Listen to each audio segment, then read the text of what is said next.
Salut à toi, cette semaine on a signé un tout nouveau client dans notre business de conciergerie avec une stratégie innovante qu'on va te présenter dans cette vidéo. Tout d'abord, qui sommes-nous? Moi c'est Martin. Moi c'est Ryan. Donc on a créé une conciergerie avec Ryan sur la ville de Dieppe il y a plus de 2 ans et demi maintenant. On a une trentaine de biens en gestion. C'est quoi le business de conciergerie, Ryan? Présente-le rapidement. Le business de conciergerie, c'est tout simplement s'occuper de la gestion de logements sur Airbnb pour des propriétaires qui n'ont pas envie ou le temps de le faire. Et en échange de nos services, on va toucher un pourcentage sur chaque réservation, tout simplement. Exactement. Et quand on a commencé à créer la conciergerie en janvier 2022, ça n'a pas été si simple. On a mis beaucoup de temps avant de trouver notre premier client et on a mis énormément de stratégies d'acquisition en place pour justement générer des personnes qui veulent nous confier des biens en location courte durée. Donc en matière de stratégie d'acquisition pour trouver des appartements dans la conciergerie, on s'y connaît et aujourd'hui on a mis en place une stratégie qui est complètement innovante basée sur de la prospection relationnelle qu'on va te partager et qui nous a permis de signer ce nouvel appartement. Donc vraiment dans cette vidéo, on va te partager exactement comment est-ce qu'on a fait pour le trouver, comment est-ce qu'on fait aussi pour gérer cet appartement et combien est-ce qu'il va nous rapporter. Allez, on va te présenter avant ça l'appartement, c'est parti. Pour ceux qui ne savent pas ce que c'est la conciergerie, Ryan, est-ce que tu peux m'expliquer ce qu'on fait exactement dans cet appartement? Oui, bien sûr. Alors dans cet appartement, en fait, on va s'occuper de deux parties. La première partie, c'est la partie automatisation. Donc c'est tout ce qui va toucher aux entrées, aux sorties, tout ce qui va toucher à la communication avec les voyageurs. Et puis il y aura la deuxième partie où là, ça va être la partie plutôt optimisation. Et là, ça va toucher à tout ce qui va être le référencement, la création de l'annonce, tout ce qui va être la prise de photos et surtout gérer les stratégies de prix pour le propriétaire. Et qu'est-ce qu'on fait globalement avec notre conciergerie en termes de service? Ça va être vraiment une gestion complète, c'est-à-dire entrée, sortie, ménage, linge, gestion de la petite maintenance. Si par exemple il y a une ampoule ou quelque chose qui est cassé, c'est nous qui intervenons ou des prestataires justement parce que le but c'est vraiment de déléguer cette partie-là. Il va y avoir la création de l'annonce, tout ce qui va être la prise de photos, le descriptif et surtout la partie la plus importante où c'est vraiment spécialisé, ça va être la partie de la gestion des prix. Et donc pour ça justement, on va utiliser des logiciels comme PriceLabs qui nous permettent d'analyser à l'aide de data, donc c'est-à-dire qu'on va avoir des données, etc. avec des graphiques. On va pouvoir analyser les prix des Airbnb concurrents mais également des hôtels.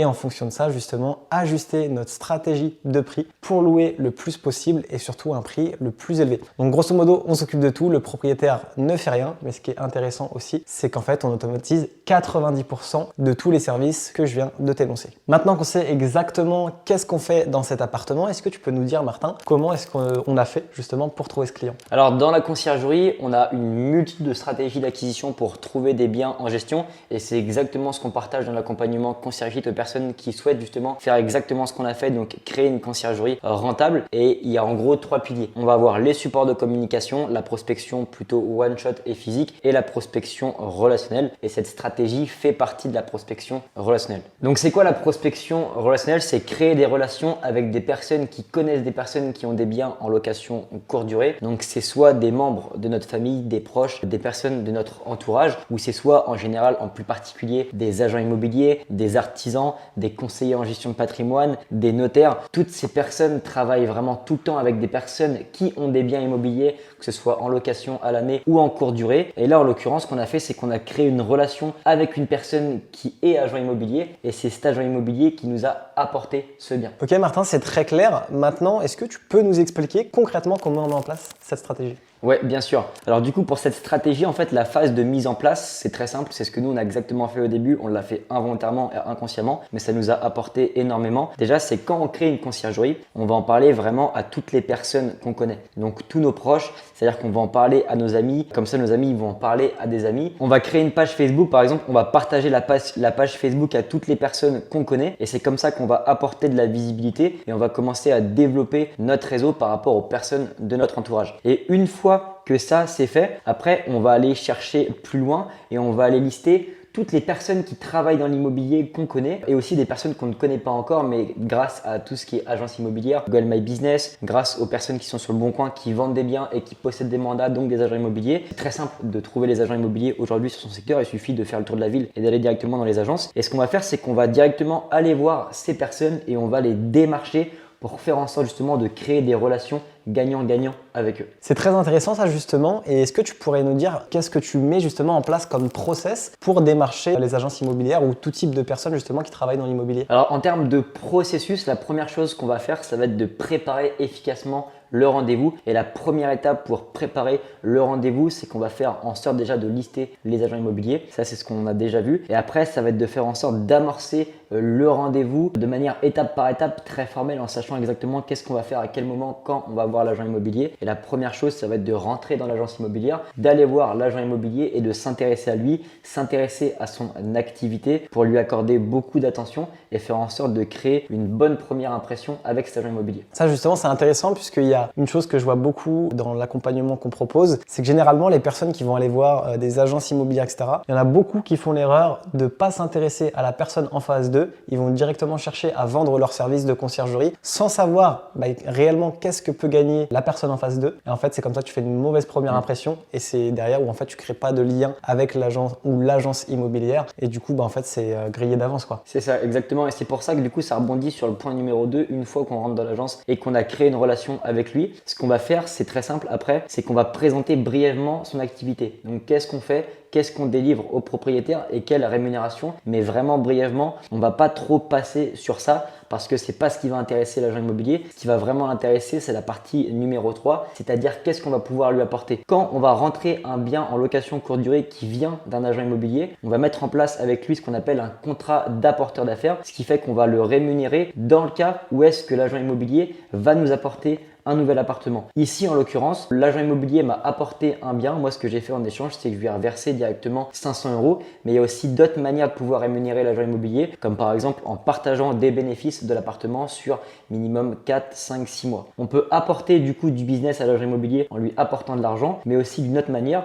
parce qu'en tant que conciergerie, on va travailler qu'avec des investisseurs. Les investisseurs, qu'est-ce qu'ils font? Ils arbitrent. Parfois, ils vont vouloir revendre un bien pour pouvoir passer sur un investissement qui est par exemple plus rentable, ou parfois ils vont revendre pour sortir du cash. Et donc, les investisseurs, le fait qu'ils vont vendre assez régulièrement, la conciergerie, ça va être la première personne qui va être mise au courant de ça. Et donc ça, vraiment, on va l'expliquer à l'agent immobilier. Comme quoi, si demain on a un propriétaire qui vend, on va court-circuiter un petit peu le marché pour mettre le propriétaire en relation avec l'agence immobilière pour que l'agence immobilière puisse récupérer un mandat sur un appartement comme celui-ci. Si demain l'agent immobilier vend l'appart, il prend en termes de commission entre 7 et 8 000 €. Donc c'est vraiment pour lui quelque chose de très attrayant. Ensuite, une fois qu'on a présenté qu'est-ce qu'on propose exactement en termes de service et comment est-ce qu'on va le rémunérer, ce qu'on va faire, c'est qu'on va clôturer le rendez-vous en laissant sa carte de visite avec le numéro de téléphone, l'adresse mail, le site web, et on va aussi demander à l'agent immobilier qu'il nous transmette sa carte de visite pour qu'on puisse avoir son contact. Et ça, du coup, ça fait vraiment partie uniquement de l'étape numéro 2 de la création de la relation avec la personne qui connaît des personnes qui ont des biens en location courte durée.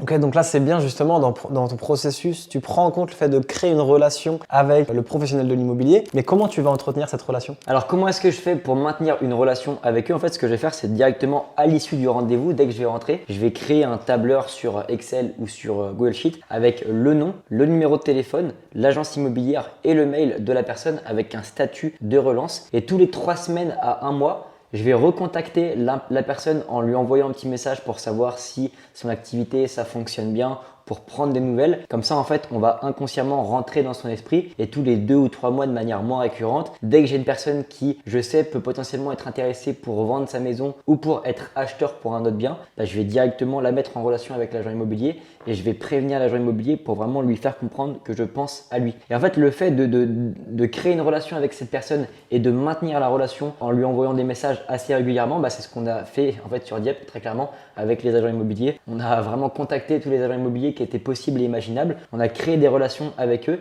et du coup maintenant, dès qu'il y a un agent immobilier qui possède un bien potentiellement à confier en gestion, il pense à nous et c'est comme ça qu'on rentre des clients sans faire d'effort. Et c'est ce qui est trop puissant parce qu'en fait, quand tu prospectes, c'est toi qui fais l'effort de contacter le propriétaire, alors que quand c'est de la prospection relationnelle qui fonctionne, c'est eux qui vont t'apporter des biens, donc tu as vraiment zéro effort à faire, quoi. C'est vrai, c'est hyper puissant. En plus, c'est un petit peu l'effet cumulé parce qu'au début, tu as l'impression que c'est du temps perdu quand tu vas aller entretenir la relation, etc. Mais une fois que justement tu es bien ancré dans sa tête, que tu as créé une vraie relation avec plusieurs agents immobiliers, c'est là où en fait après ton travail porte ses fruits et où tu récoltes des biens justement sans prospecter réellement. Donc là, maintenant que tu as bâti la relation et que tu l'as entretenu avec l'agent immobilier, admettons que lui, donc comme ici, il nous trouve un bien, comment est-ce que tu vas le rémunérer et quelles sont les différentes manières de le faire justement?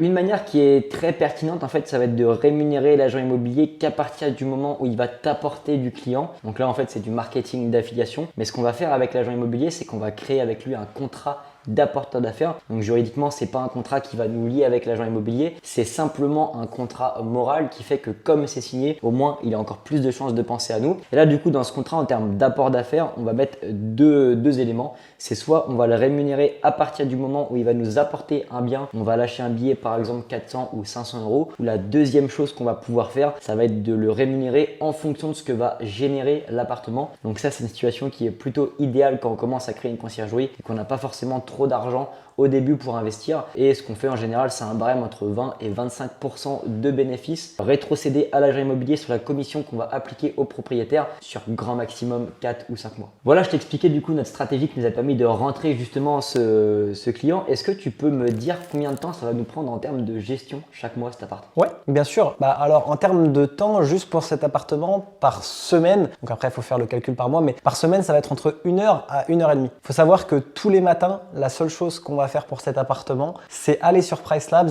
et voir au niveau des stratégies de prix, donc ça prend littéralement 10 minutes, voir un petit peu sur les prochains jours quel est le taux de remplissage. S'il est trop faible, on va justement ajuster les prix, et s'il est au top, on n'a rien à changer, et là c'est vraiment l'idéal. Après en termes de service, les entrées et les sorties, c'est automatisé avec la boîte à clés. Au niveau de la communication, on s'en occupe pas parce que justement on a délégué un prestataire qui s'occupe de ça. Au niveau de la petite maintenance, c'est la même chose. Clairement, ça n'arrive que très rarement qu'on doit se déplacer sur place. Et si jamais c'est le cas, il y a une personne qui vient sur place. Et puis pareil, après au niveau du ménage et du linge, du coup, on a nos prestataires de ménage qui viennent sur place. Donc littéralement, ça prend entre 1 heure et 1 heure et demie par semaine. Ok, très clair. Donc le process est bien automatisé et concrètement, et je pense que ça va t'intéresser. Est-ce que tu peux me dire exactement combien est-ce que va rapporter cet appartement à la conciergerie? Ouais, bien sûr. Alors là, je pourrais pas te donner un chiffre sur plusieurs mois puisqu'on vient de rentrer justement cet appartement en gestion. Mais avec le prévisionnel qu'on a établi, on est autour des 320 à 380 euros par mois en déduisant toutes les charges, c'est-à-dire les logiciels et les prestataires de ménage. Ok, très clair.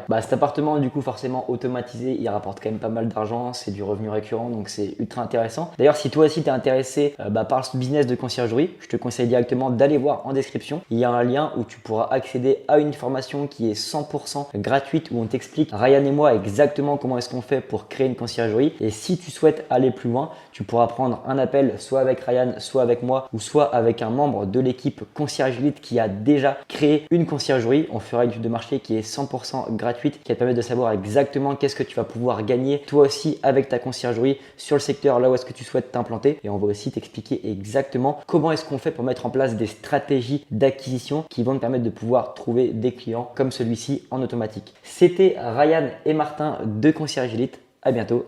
Ciao.